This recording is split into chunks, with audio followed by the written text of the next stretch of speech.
So we are back with Mary Potter, and she is sharing some highlights and stories from her life. So go ahead. Well, there was a lot of things that happened that some I can remember real well, and some I can't quite remember where we were at the time.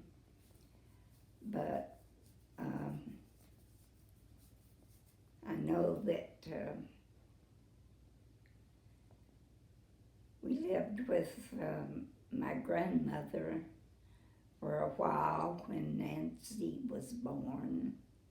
We stayed there a while because she was about 3 years old when we left and went to Redwood.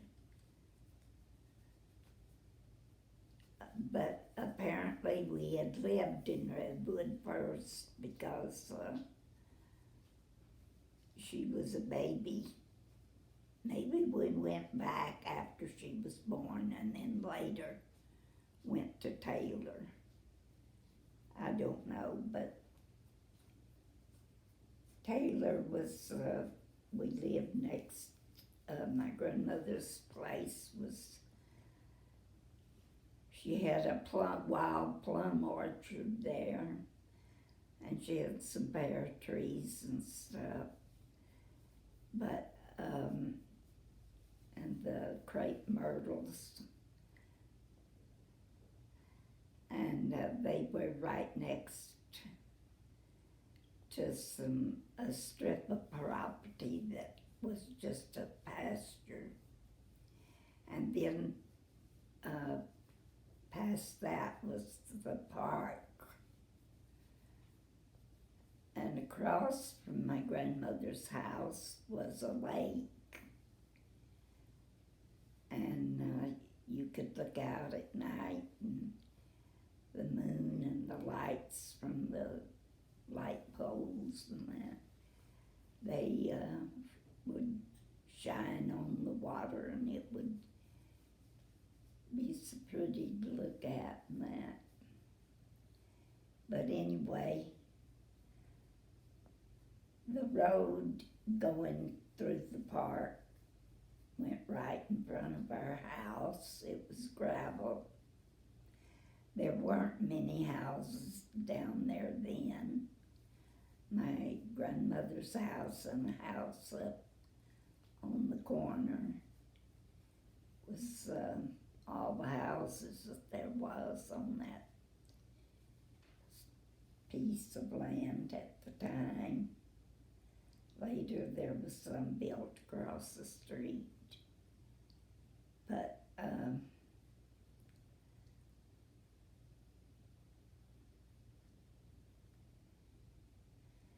I went to school there with my third cousin, and we went to 6th Street School, and then we went over to high school, to the junior high. And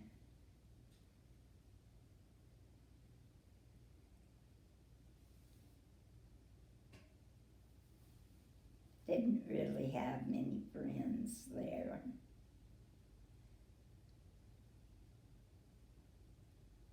But I had my cousin, and we played a lot.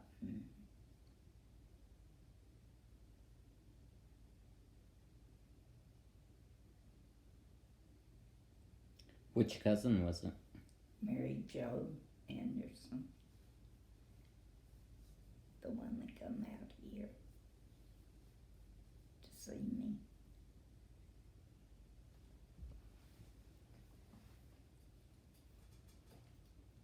And they lived there, and my grandmother's house for a while. They went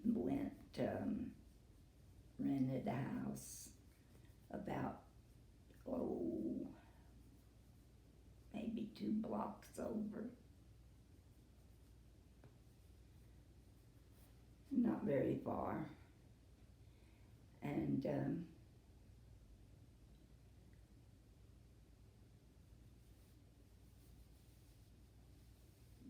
we would have to go back and forth to play with one another. Now, you talked about last time that when y'all moved, you had to get rid of all your animals and stuff. Yeah. Were you able to get new ones, or did you just have what your grandma had, or what? My grandmother just had chickens, and then when Mary Jo's family, which was my grandmother's sister's boy, her nephew, lived there with us and lived there. We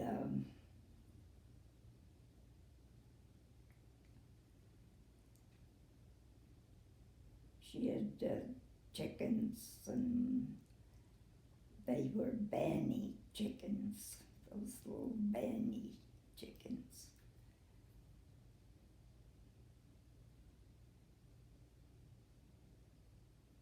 But I don't remember any other animals other than dogs or cats.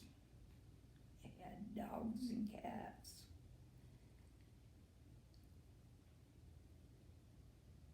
But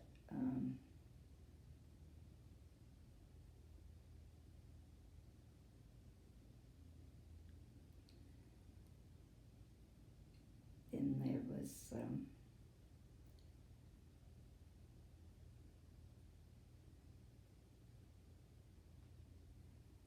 they had a wash house down there.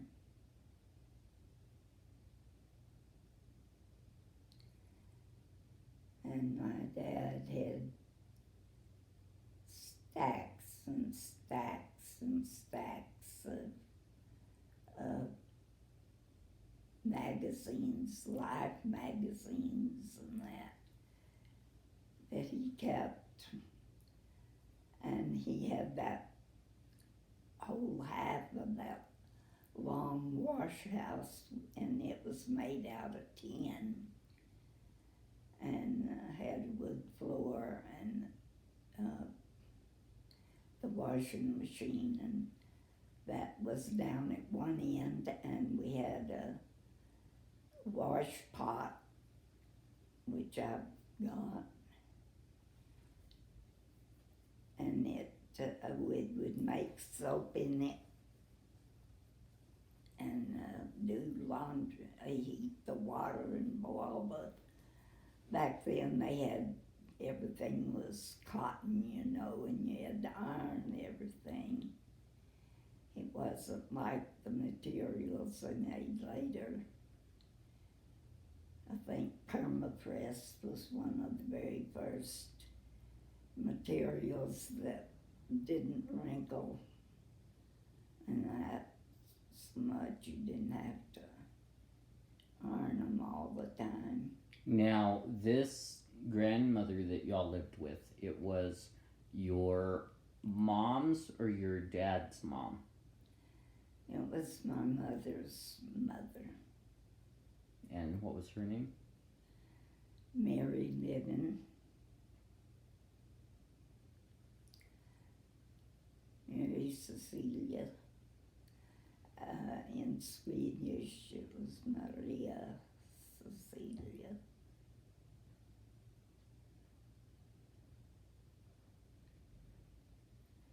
Johnson was her maiden name. And her husband had died, or at this time, or what? Oh yeah, he died when my mother was about 7 years old. And so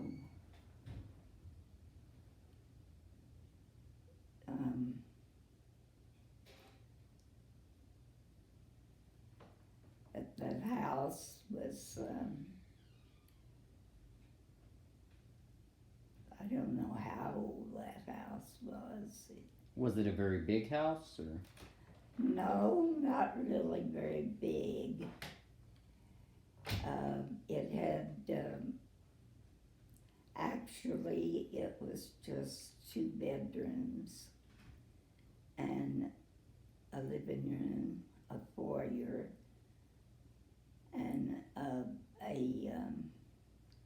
dining room, and the kitchen was a long room, and there was a closet at the end, and you could actually have opened that closet up and walked straight through to the kitchen. And it didn't have a bathroom, or did it have a bathroom? No, it didn't at the time. But later there was a bathroom added, a room that we were making into a bathroom.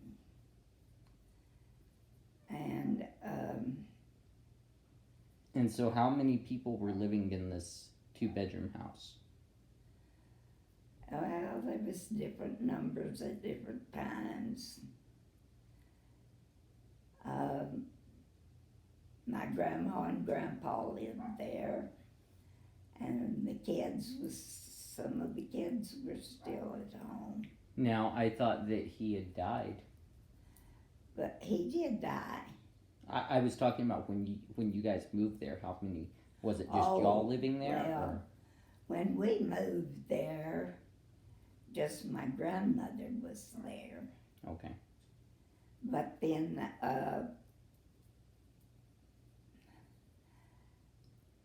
we took one half of the house, and they took the other 2 bedrooms, which they had to use as bedrooms and living room, and we shared they had a kitchen. They had the kitchen.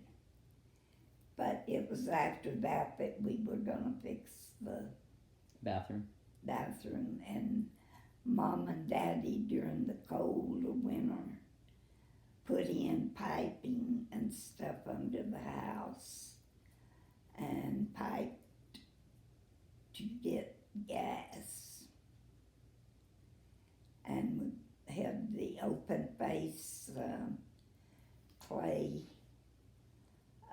heaters that had the clay pieces across the front. And that was the first heating system they had in the house. Before, they just used kerosene heaters that you could move around from room to room.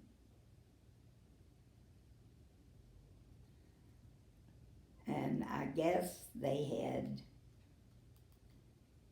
a wood stove maybe or something to cook on, or that.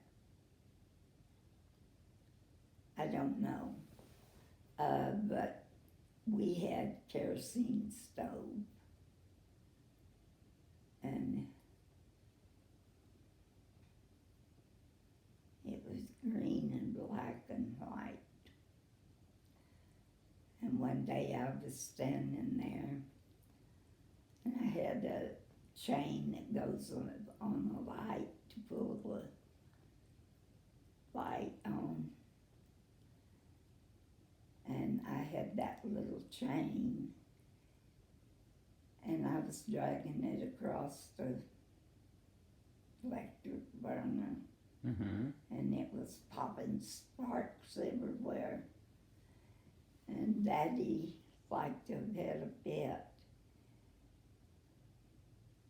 caught me doing it, and he told me that I wasn't to ever do that because I could get electrocuted. Now, was he an electrician at that point?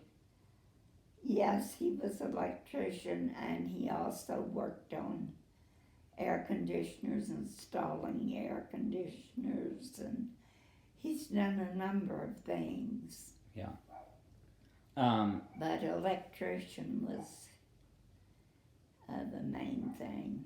So you said that y'all moved in after y'all left. You moved in with your grandma.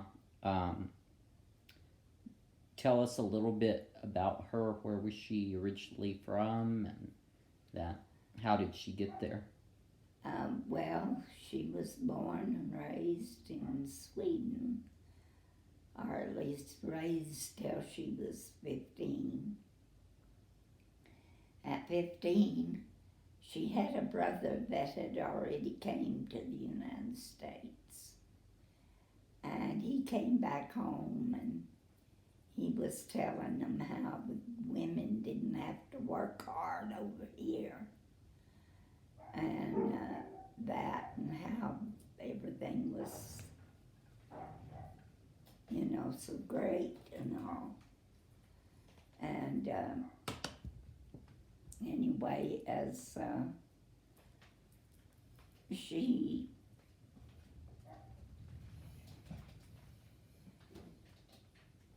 came over with her sister, Amanda. And I don't know how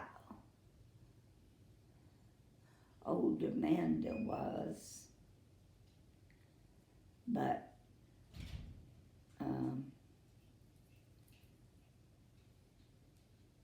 anyway, they came over here because of their brother saying how easy it was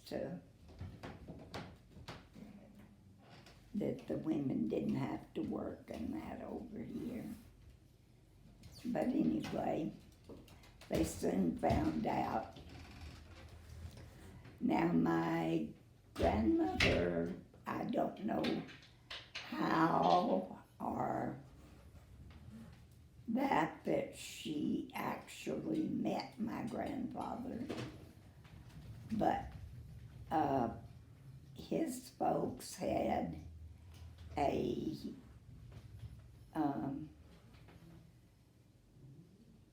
drugstore. They were druggists, and they had a drugstore. Now my grandfather and his parents came over together. And they were from Sweden too? Yes. And anyway, as I said, I don't know how they met, my grandmother and my grandfather. I don't recall if I was ever told or not. But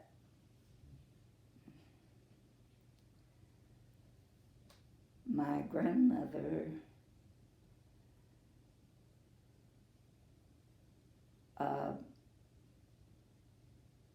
and them lived in Nebraska some, I know. And I think Nebraska was where my mother was born, but my mother was the baby of the family. How many was there? Well, she'd had 10 children and 5 stepchildren.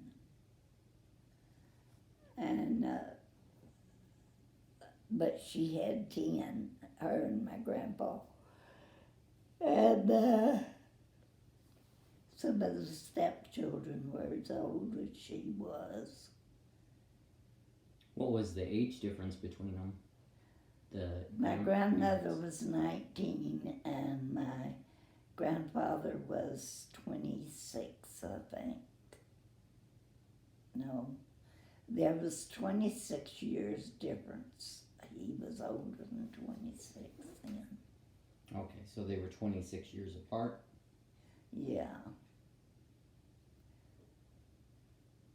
So he would have been like 45, somewhere around and there. she was like 19. Yeah. So you said that he died when your mom was real young. How come he died? He got cancer of the stomach, and they thought it was because that he had gotten hurt in the stomach when they were moving furniture or something. And do you know how old he was when he died? He was 73 or something like that. 70 something. So what did he do? He was a pastor. Okay. Did he have a church, or did he like travel, or what? No, he had a church. He was a a Methodist pastor. And then he disagreed with them on the fact that they believed in sprinkling instead of immersion. And there may have been some other factors too to it. But anyway, he decided to leave them and join the Baptist. And so he became a Baptist pastor. And what was his name? Charles Frederick. And his last name was Living? Yes. Okay, so y'all lived with your grandma that was originally from Sweden. How long did y'all end up staying there with her? Well, I think we lived there a couple of times at least with her. Okay. And we lived for a few years at one time because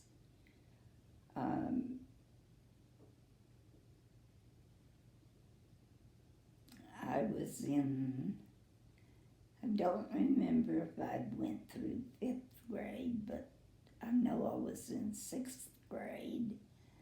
And then the next year we had to go over to the high school.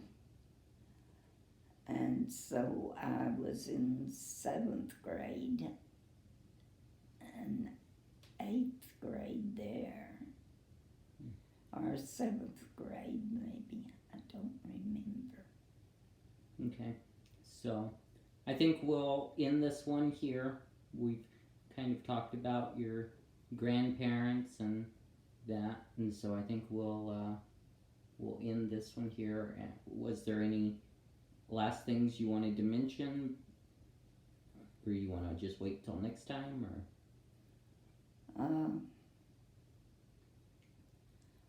Just that my grandmother was a wonderful, wonderful person. She was a very good grandmother to me, and she liked to joke around, and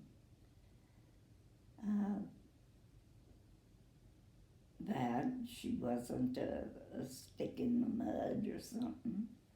She worked her whole life. She had to work hard. She started out, she got her job. She couldn't speak any English when she came here, and she got a job in a dairy milking a whole bunch of cows by hand. And that was before they had the milking machines everywhere. And so, yeah, she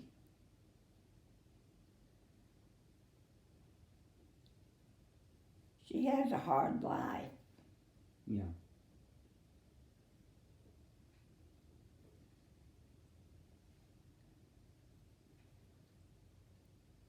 And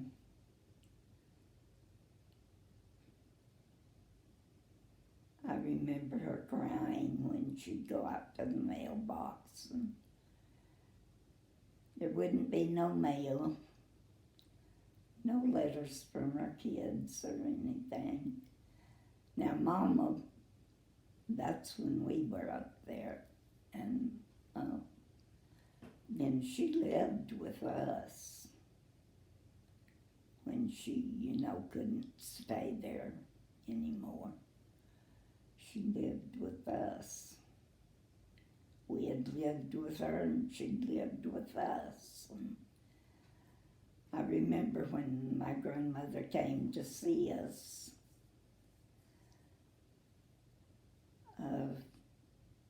back then they wore long coats instead of jackets more. It was more long coats. And she'd have pockets, on her coat. And the minute she got there, we started digging in her pockets and that to find a candy bar or something,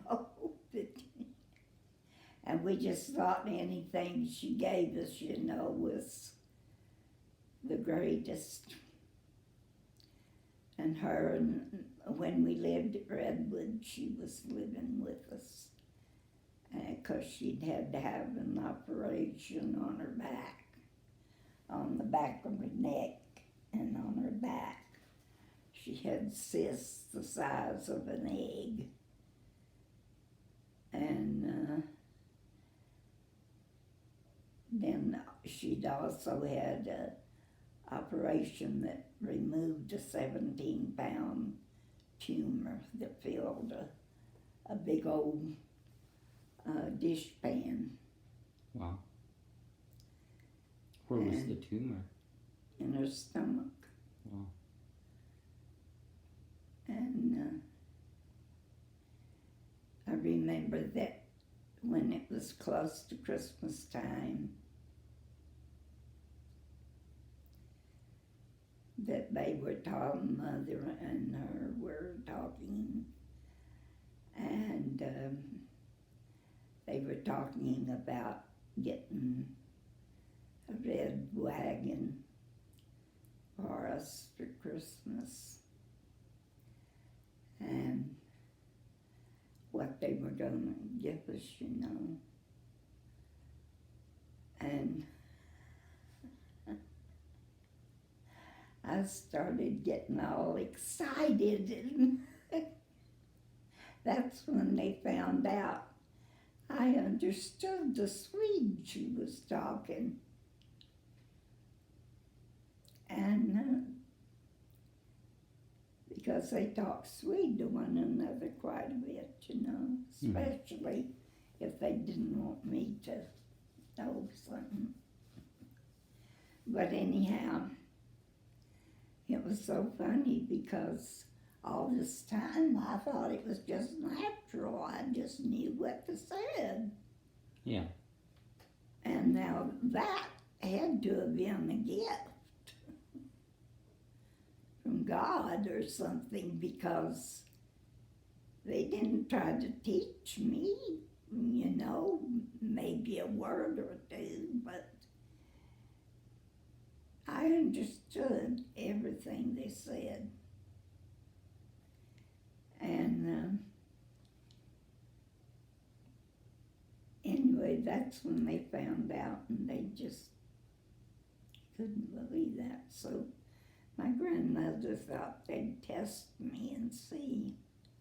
So she'd tell me to go do something in Swede, and I'd go do it. So they decided I really was understanding it. But you don't remember And I it or didn't, anything now, right? I didn't talk it. You Like could I just said, I understand it. knew a few words, Yeah, you could just understand it. but I didn't try. I wished I had, but I didn't really ever learn the language. But I could understand everything they were saying. And I always thought that was very odd. Because you don't just pick up on a language unless, you know, you're kind of taught that since you were a baby or something. But anyhow,